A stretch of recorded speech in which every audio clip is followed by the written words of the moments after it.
Good evening and welcome to the 100 Years of Women's Suffrage celebration sponsored by Flying Anvil Theater in Knoxville.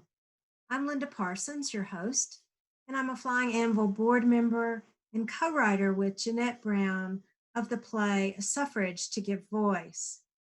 We had planned a real production to celebrate the passage of the 19th Amendment, but COVID-19 had other plans and the play was postponed. So please look for it in Flying Anvil's 2021 season. Thank you so much for joining us as we honor the women of the suffrage movement tonight. Actors will read scenes from Suffrage and panelists will discuss the related issues. Our panel includes Wanda Sobieski, President of the Suffrage Coalition, Jack Neely, Executive Director of the Knoxville History Project, and Amelia Parker, Knoxville City Council member.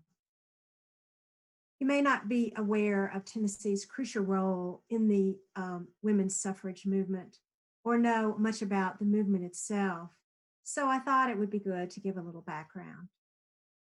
The movement spanned over 70 years and several generations of women fighting for and against it, with internal conflicts and disappointments along the way. In our play, Jeanette and I focus on the dramatic couple of weeks leading up to the vote in a special session of the Tennessee legislature.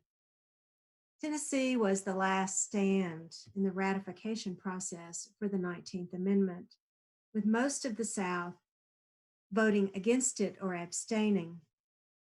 36 states were needed to ratify it for the U.S. Constitution, and Tennessee was called the perfect 36. So Nashville in August 1920 was a beehive of suffragists and supporters who wore the yellow rose, as I do tonight, and those against or the antis who wore the red rose, along with reporters, lobbyists, and others streaming in from across the country.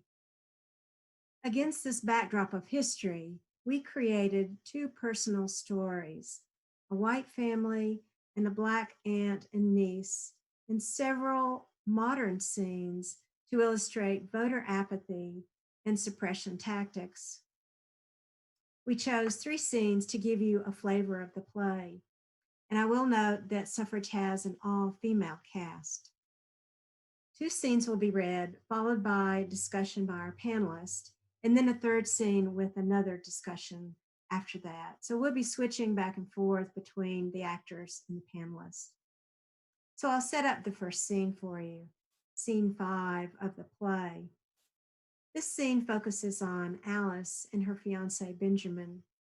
Alice has been attending suffrage rallies in Nashville, which are rising to a fever pitch to sway the legislators. Benjamin presses her to set a wedding date. But Alice is starting to see other possibilities beyond a traditional marriage.